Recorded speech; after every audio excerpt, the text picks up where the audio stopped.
तो उस नारी को कहीं ना कहीं एक छोटी सी उम्मीद की किरण जगेगी कि जब ये निकल सकती है तो हम भी निकल सकते हैं। और मुझे पूरी उम्मीद है महिलाएं बाहर निकल के आएंगी। मैं आई हूँ, मेरे समाज से धीरे धीरे महिलाएं आ रही हैं, 2-4 दिन में और महिलाओं का जत्था आ रहा है।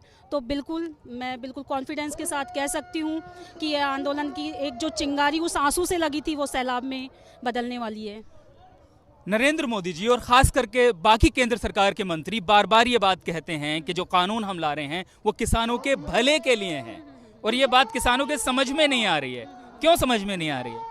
आप बताइए।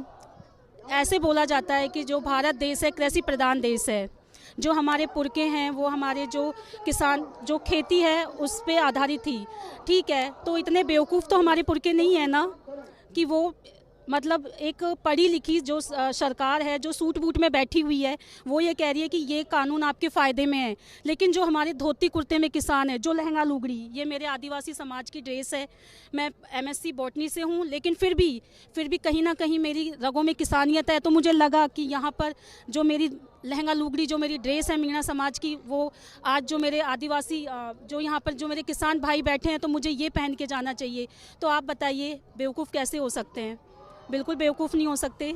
तो राजेश्वरी जैसी और भी कई महिलाएं हैं जो इस आंदोलन में आई हैं। अब हम बाकी लोगों से यहाँ बात करेंगे, लेकिन उससे पहले जब हम लोगों से बात करते हैं, एक सवाल बार बार मन में कौंधता है कि 2 महीने से ज़्यादा का वक्त हो चुका है, दिल्ली की सरहदों पर किसान डटे हुए हैं। गाजीपुर बॉर्डर हो, सिंघू बॉर्डर हो या फिर टीकरी बॉर्डर हो, उधर शाहजहांपुर बॉर्डर हो, किसान लगातार वहां डटे हुए हैं, पीछे नहीं हट रहे हैं। और जब हम बात कर रहे हैं इंटरनेट यहां पर बंद है, ये बात मैं दोहरा इसलिए रहा हूं क्योंकि लोकतांत्रिक देश में